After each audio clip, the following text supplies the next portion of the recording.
What if everyone on Earth, all 8 billion of us, coughed at the same time?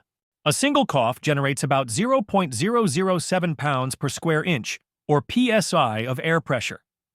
That energy doesn't just disappear. It creates a pressure wave, like dropping a pebble in a pond. Now, 8 billion simultaneous coughs would create a noticeable ripple in atmospheric pressure. But how big? Earth's atmosphere is already pushing down with about 14.7 pounds per square inch.